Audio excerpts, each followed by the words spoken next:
تعرف إن شخصية الحريف اللي جسدها الزعيم عادل إمام حقيقية؟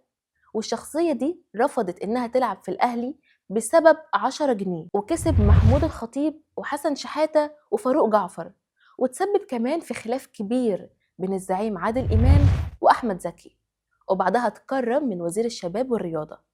فيا ترى مين هو الحريف الحقيقي؟ وإيه سر ال10 جنيه اللي رفض بسببها اللعب في الأهلي؟ وليه كان السبب في حدوث مشكلة وخلاف كبير بين الزعيم وأحمد زكي؟ خليكم معانا. سعيد الحافي اسمه الحقيقي سعيد فتحي، وهو من مواليد إمبابة بالجيزة. في ثمانينات القرن الماضي قدر الحافي إنه يتسلل إلى قلوب محبي كرة القدم بمنطقة إمبابة، وده من خلال لعبه في ساحتها الشعبية. الحافي كان بيعاني من الفلات فود وما كانش بيعرف يلعب الكرة إلا حافي، ومن هنا أطلق عليه لقب سعيد الحافي. وبعد ما اشتهر في منطقته ذاع صيته أكتر في مناطق تانية زي العباسية والسيدة زينب، وبعدها الإسكندرية وغيرها من مناطق تانية كتير. اكتشفوا عبده البقال واعترف له بموهبته وعرض عليه الانضمام للنادي الأهلي بمقابل مادي، ووافق الحافي في بداية الأمر، ولكن لما عرف إن راتبه هيكون 17 جنيه رفض.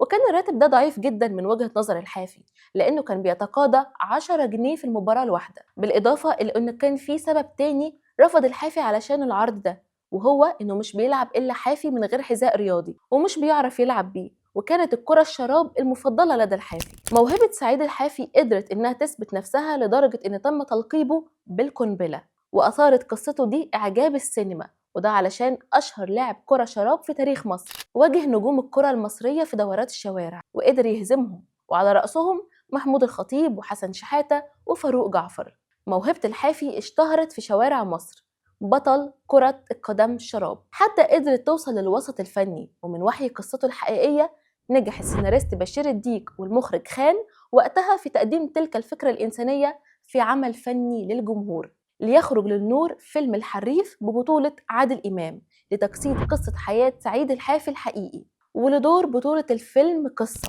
ففي البداية دور البطولة كان هيأديه الفنان أحمد زكي، ولكنه رفض بسبب طلب المخرج بتقصير شنبه، وما كانش أمام الديك سوى الزعيم عادل إمام، وكانت الكاميرا بترتكز عليه وهو أصلا بيؤدي بعض المهارات الممتعة والألعاب الجميلة. سعيد الحافي في إحدى الأحاديث الصحفية استعاد شريط حياته مع كرة القدم واللي جسدها فيلم الحريف، وتحدث عن بداياته وقال: لا تتعجب حين أقول لك إن كرة القدم هي حياتي حرفيا، بها حييت وأحيا وأموت، فمنذ نعومة أظافري وأنا ألعب كرة القدم بمدينة العمال في إمبابة، وتحديدا بأرض عزيز عزت وبتشجيع من أبي.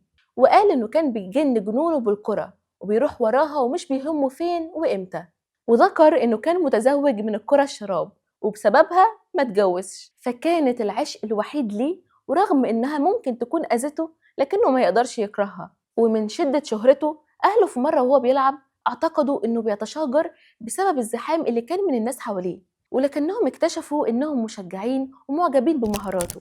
وقبل رحيله عن الحياة في عام 2022 تم تكريمه من قبل جمعية اللاعبين القدامى، واشترك في التكريم وزير الشباب والرياضة الدكتور أشرف صبحي. فقول لنا، هل كنت تعرف بقصة سعيد الحافي ولا أول مرة تسمع عنها؟ وهل لسه كرة الشراب بتتلعب في منطقتك ولا لأ؟ إلى اللقاء.